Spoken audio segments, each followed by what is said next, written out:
Bonjour à tous, j'espère que vous n'êtes pas trop gelés. Alors pour ceux qui ne me connaissent pas, je m'appelle David Duss et je représente le parti alsacien Unserland.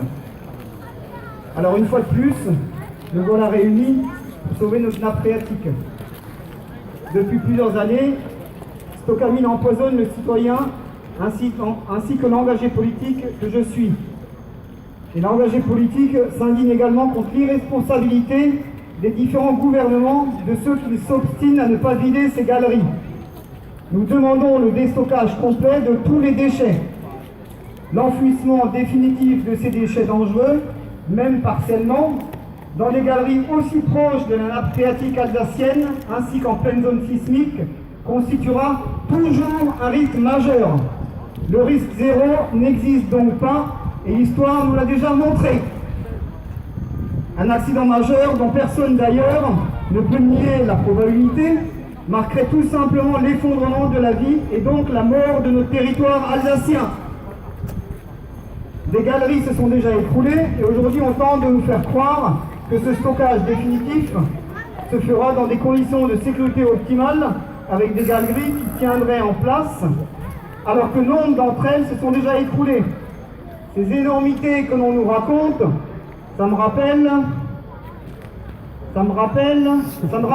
les conséquences d'un autre risque zéro bien connu dans le passé.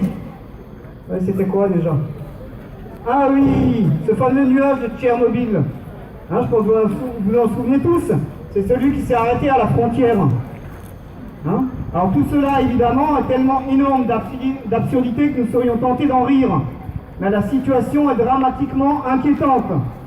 D'un côté, on nous dit qu'il est impossible de tout déstocker, mais dans le même temps, les autorités nous assurent qu'il sera toujours possible de pouvoir accéder aux déchets.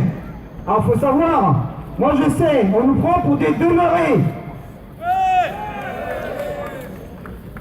La vérité, c'est que rien ici ne se décide en Alsace. Et parmi ceux qui décident, il y a le préfet.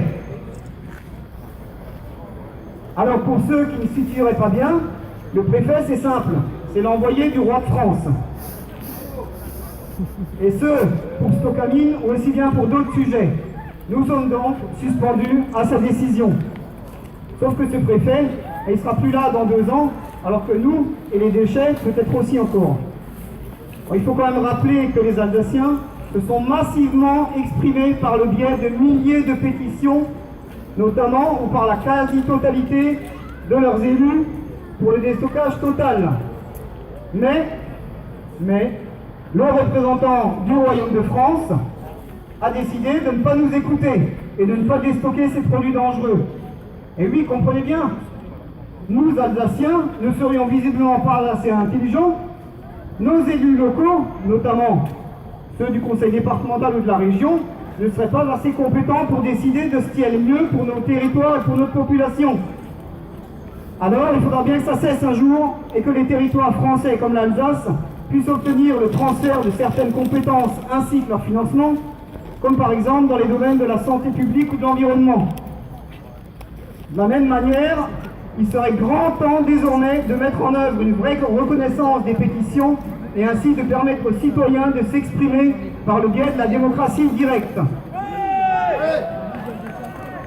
Parce qu'il faut bien dire que l'histoire de Stocamine, c'est aussi l'histoire de la volonté des citoyens qui est bafouée et de la démocratie qui est piétinée. Alors aujourd'hui est donc déterminant, déstockons maintenant pendant qu'il en est encore temps, déstockons maintenant pour que les générations futures ne soient pas pénalisées, déstockons maintenant car c'est une véritable bombe à retardement que nous avons sous nos pieds, déstockons maintenant pour protéger notre bien le plus précieux, l'eau, source de la vie. Merci de m'avoir écouté.